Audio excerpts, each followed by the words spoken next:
Usa ka anekdote. Usa ka tawo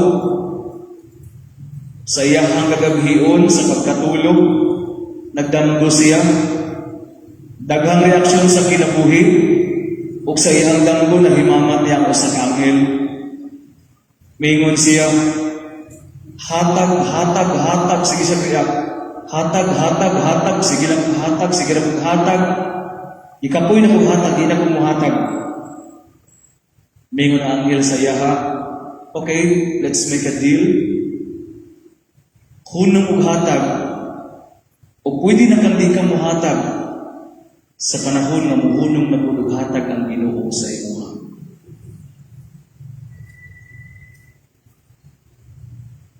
Wala muhunong ang Dios paghatag sa tao. And therefore, walay tao na walay ikabaang din. The theme of our readings today is about generosity. Kamanggihatagol, but let us differentiate quantity and quality.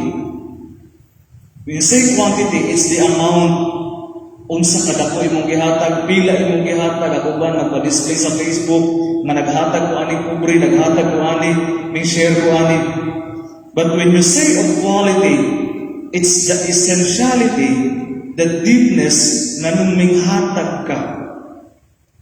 Regardless of the amount, regardless of the quantity, regardless kung pila imong gihatag, pila imong gitulol, kundili kung unsa o ang tinuod na diwa nga nung may hatag ka. Now, ang ato ang tulog ang kabasa, magpalalong ni ini mo ang pagpamalandong. Una, pagbasa o ang Ebanghelyo, pariha naghisgot og balo. Balo means byuda in our term today. Duha ka byuda sa ilahang pagpakita sa kamanggihatagon. Una, sa unang pagbasa, mingagi si Elias sa iyahang taas nga baktas sa usa ka balay ang nagpuyog byuda o anay usa ka anak nga lalaki. Now, ilahang budget ato o taas-taas na unta nga mga adlaw katong gamay na lang nga harina o lana sa olibo. Pero kay naabi-abi nila ang propeta si Elias ug nahimamat nila si Elias, walay duha-duha, giluto niya ang tanan nga anaa nga para unta sa ilaha para ipakaon sa maong propeta. And there, ang maong biyuda nakasinati sa presensya sa Dios ug human ni ana maong enkwentro, mas nakakita siya unsa pa kamanggihatagon ang Ginoo. Kasing-kasing na tinuod nga nagmanggihatagon.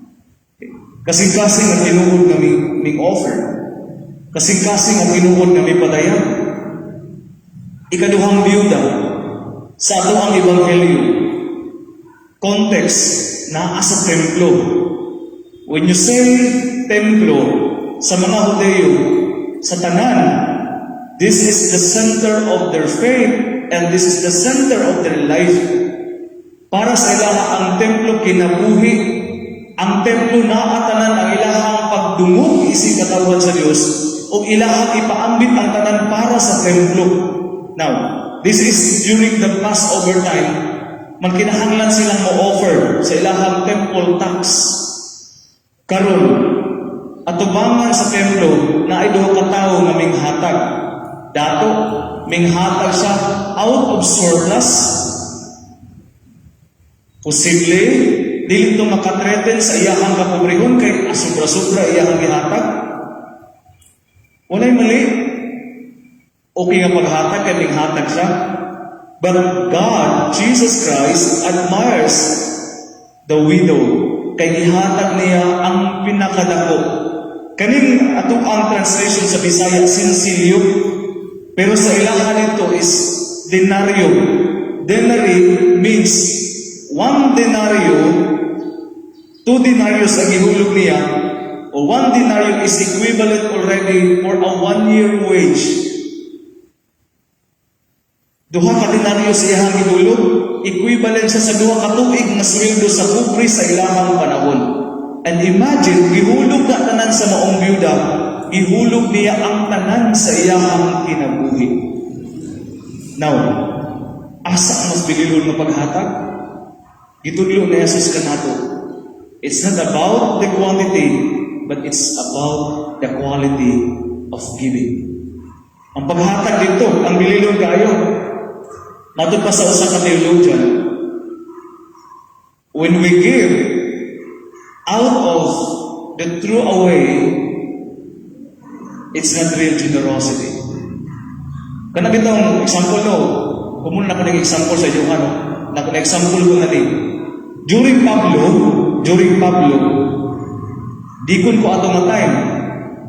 Diri ang gihimong center sa relief operation sa Oplantabang kaning Luyo. Pag-ingon na, pag-uwi na sa Pablo, o relief operation, perting daghanang tabang na nadawat, pero kapag mo sa mga gamit ng ibang hatod, inig-abri mo sa sako, perting daghanang gamit, kadi magamit. Na mga hatag o sapatos na nangalangkat ng lapa-lapa, na mga hatag o pantalong na buslog ng lupot, daghan kaayo og mga gamit ng ibang hatag, na di nagyon magamit. In fact, si Father Nito nalibog asa ibutang ko mga sobra kay hapit o sangko sa kisamay ang di magamit kaysa sa ano ang nalipa. Kabalo mo unsa ang nasod nga perting daghana o gihatag nga branded tanan sa kuang na hinumduman, one is Malta, one is Canada, one is Singapore. Tanan branded Levi's o sining tanan makita nimo ihatag yun nimo ang tanan. Sus pag-abot nato, perting daghana di magamit Ginoo ko. Mabalaka ka. When we give out of our thrown away things, kanang mingon ka na magunahura ka nga kay ihatag mo ni pastoron, ay di naman natin magamit mo, daot naman ihatag ka tani. Chances are, kay wala naman mo gigamit, di yun na magamit. Di na makatrended sa imong poverty, di na makatrended sa imong kapobrehon. But the giving of the widow is different. Lahi ang iyahang ihatag kay gikan diri. O dito, itulo ni Jesus, unsa na klase sa kamang ihatagon ang batunan sa mga tao nga mosunod niya. Now, second reading, mas nindot na example. Ang ikaduhang pagbasa, gipakita sa nagsulat sa Hebreo, ang pinakanindot na ehemplo sa paghatag, walay lain ang tao nga nagdupa sa krus, si Jesus. That is charity. That is not just generosity. That is already charity. Sakripisyo na, kinabuhi na iyang ihatag. Kinabuhi na iyang ihatag para sa tanan, para kanatong tanan. Mabituning ang Santos na Misa, ato pa ni Dr. Scott Hahn. When we celebrate the Mass, we celebrate Jesus' generosity in the Calvary. Mitanaw ta sa Kalbaryo, gihunso niya paghatag iyang kinabuhi. And hopefully, every time we participate the Holy Mass, mag-move na ito na mas magmanggihatagon ta. In different contexts, in different situations where we are in today. Sa tuwang pagtrabaho, nang matana ta karon, unsa ta mohatag sa tuwang trabaho? Unsa ta mohatag sa tuwang mga buluhaton? Unsa ka mohatag sa imuhang kaminyuon nga nadawat? For me, unsa akong paghatag sa mga kinabuhi sa pagpapari? Sa naa sa kaminyuon, unsa pa bang level sa paghatag ang naa? Ikot na lang ko makahatag og kwarta, ikot na lang ko makahatag sa konsweldo, that's quantity. Am I really giving myself totally sa kuang mga anak? Presensya, that's equality. Giving, your presence is a quality giving. Presensya na naa sa Diyos. Kana mapaghatag, mga anak, minta nga paghatag sa panahon, paghalad sa sakripisyo, paghalad yan sa kinabuhi. Mandagha kay mga tao may munani, nagkinahanglan ta sa mga tao may munani, ni ining panahon karon. So diining ato ang tulo ka pagbasa. Kung mabalik ka sa pinaka-istorya, sa pinakauna, wala nagkulang ang Diyos sa paghatag ka natong tanan. I believe ang matag-usan nato na ay nadawat sa Diyos. Di lang pareha ang degree. Di lang pareha ang kadagkoon. Di lang pareha ang kaninduton. Pero what is very assuring is, what God has given to each one of us is always the best for us. It takes a little faith to witness and to say that's really the best for us. Kaya usahay, magsigitag react, magsigitag complain, magsigitag og angal, magsigitag ka ng mga daghang katakuan, di na ko mahatag, kaapoy na kayo. Wa ta kabantay ang Ginoo, wag ikapoy yung hatag nato. O ginahanglan sa maong pagtuon nga makita nato ang maong kamanggihatagon. Nang ginahanglan ta nga diya sa itong pagtuon makakita ta sa kaayo sa Dios. Usahay mahadlok ka mahatag kay mawad-an ta.